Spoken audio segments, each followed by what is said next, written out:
Kritik sosial. Tema ketiga. D. Merancang teks editorial berdasarkan struktur dan kebahasaan. Kompetensi inti. Ketiga. Memahami, menerapkan, menganalisis, dan mengevaluasi tentang pengetahuan faktual, konseptual, operasional dasar, dan metakognitif sesuai dengan bidang dan lingkup kajian bahasa Indonesia. Ketiga, 6. Menganalisis struktur dan kebahasaan teks editorial berkaitan dengan bidang pekerjaan. Tujuan pembelajaran. Setelah mempelajari bab ini, peserta didik diharapkan mampu: pertama, mengidentifikasi informasi dalam teks editorial. Kedua, menganalisis struktur dan kebahasaan teks editorial. Ketiga, menyeleksi ragam informasi sebagai bahan teks editorial. Keempat, merancang teks editorial dengan memperhatikan struktur dan kebahasaan. Berikut langkah-langkah yang perlu diperhatikan dalam menyusun teks editorial menurut Alan Weintraub. Pertama, tentukan topik yang signifikan dengan sudut pandang berita terkini yang akan menarik minat pembaca. Topik yang paling menarik dimaksudkan untuk memudahkan alur pembicaraan. Kedua, kumpulan berbagai informasi dan fakta, termasuk laporan objektif, dan lakukan penelitian. Ketiga, kemukakan opinimu secara singkat dengan model pernyataan tesis. Pernyataan tesis menjadi acuan opini yang mengarah kepada pendapat dengan objektivitas yang tinggi. Contoh pernyataan tesis: praktis pendidikan di negara ini tidak pernah lekang dari lalang dari perdebatan. Keempat, jelaskan isu tertentu secara objektif sebagai wartawan dan katakan mengapa situasi tersebut sangat penting dibicarakan. Langkah ini tidak boleh mengacu pada isu baru sehingga tidak membingungkan pembaca pendengar. Kelima, berikan terlebih dahulu sudut pandang berlawanan bersama beberapa kutipan dan fakta yang ada. Pandangan yang berlawanan diharapkan semakin memperjelas kutipan dan fakta yang ada, bukan sebaliknya. Keenam, sanggah atau tolak sisi yang lain dan kembangkan kasus kamu dengan menggunakan fakta-fakta, detail-detail, tokoh-tokoh, dan kutipan-kutipan. Fakta dan detail yang lainnya digunakan untuk memperkuat pendapat penyanggah. Ketujuh, akui poin yang berlawanan. Poin tersebut tentu memiliki poin yang baik yang dapat diakui untuk membuat kamu tampak rasional. Kedelapan, ulangi frasa kunci untuk memperkuat ide hingga melekat dalam benak pembaca. Frasa kunci ini diperjelas konsepnya. Kalau perlu, gunakan istilah khusus agar mudah diingat. Kesembilan, berikan solusi yang realistis. Berikan dorongan untuk pemikiran kritis dan tindakan yang proaktif. Rumusan solusi dapat dalam bentuk pernyataan. Kesepuluh, ringkaslah menjadi suatu simpulan yang menegaskan kembali pernyataan pada tesis awal. Kesebelas, jagalah agar tidak lebih dari 500 kata. Setiap tulisan diperhatikan, hindari penggunaan kata saya pada faktanya. Hal ini bergantung pada kebijaksanaan dari setiap media. 5 langkah menyusun teks prosedur menurut Sebranek dan Kemper. Pertama, kemungkinan pengalaman pribadi dalam bentuk pernyataan menjadi sebuah tesis.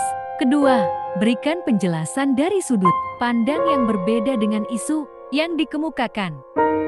Ketiga, kemukakan contoh-contoh yang akan mendukung sudut pandang penulis. Keempat, berikan alasan terhadap opini yang dikemukakan. Kelima, paragraf terakhir hendaknya diakhiri dengan penegasan ulang akan tesis yang dikemukakan di awal. Akhiri pula dengan catatan yang positif. Kriteria penulisan teks editorial. Pertama, mengenal baik visi dan misi media, karena tulisan tajuk atau editorial mencerminkan hal tersebut. Kedua, memiliki kedalaman analisis sehingga mampu mengungkapkan sesuatu di balik fakta dan menjangkau jauh ke depan. Ketiga, berpengetahuan dan berwawasan luas karena sebuah peristiwa atau fakta memiliki kaitan dengan fakta lain. Keempat, memiliki memiliki banyak referensi yang akan menjadi acuan dalam pengembangan ide atau pemikirannya. Kelima, berkepala dingin dan tidak emosional, agar ketika menulis tetap terjaga kejernihan berpikir dan suasana hati. Keenam, telah lama menjadi wartawan, sehingga mampu menjaga etika jurnalistik dan kepenulisan. Langkah-langkah penyuntingan teks editorial. Pertama, proses penyuntingan. Naskah meliputi pengecekan kelengkapan naskah, ragam naskah, daftar isi, bagian-bagian bab, ilustra atau tabel atau gambar, catatan kaki, informasi mengenai penulis dan membaca naskah secara keseluruhan. Kedua, proses penyuntingan. Dalam proses penyuntingan yang perlu diperhatikan dengan cermat dan seksama oleh penyunting adalah masalah ejaan, tata bahasa, kebenaran fakta, legalitas, konsisten, gaya penulis, konvensi, penyuntingan naskah, dan gaya selingkuh. Ketiga, pasca penyuntingan naskah. Dalam proses ini, setiap editor harus memeriksa kembali kelengkapan naskah, nama penulis, kesesuaian daftar, isi naskah, tabel atau ilustrasi gambar, prakata atau kata pengantar, sistematika, tiap bab, catatan kaki, daftar pustaka, daftar kata atau halaman, sampai naskah. Dalam melaksanakan kegiatan penyuntingan teks editorial, kamu perlu memperhatikan beberapa hal berikut. Pertama, keterbacaan. Artinya naskah yang telah disunting pada akhirnya harus dapat dibaca oleh sasaran pembacanya. Kedua, konsisten. Artinya naskah yang telah disunting harus taat asas atau konsisten. Ketiga, kebahasaan atau tata bahasa. Artinya, naskah yang telah disunting itu tata bahasanya benar, sesuai jenis bacaannya, dan sesuai dengan tingkat perkembangan pembaca. Keempat, gaya bahasa.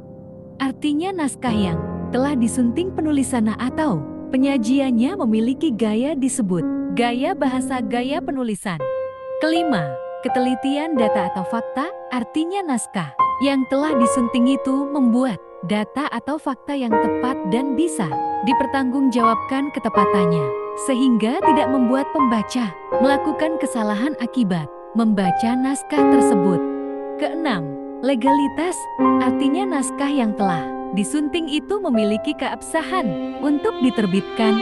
Ketujuh, kelengkapan naskah. Artinya, bagian-bagian naskah harus lengkap. Evaluasi. Pertama, sebutkan 5 langkah sederhana menyusun teks editorial. Kedua, sebutkan dan jelaskan 3 proses penyuntingan teks editorial. Ketiga, sebutkan 7 hal dalam melaksanakan kegiatan penyuntingan teks editorial. Keempat, sebutkan 5 langkah menyusun editorial menurut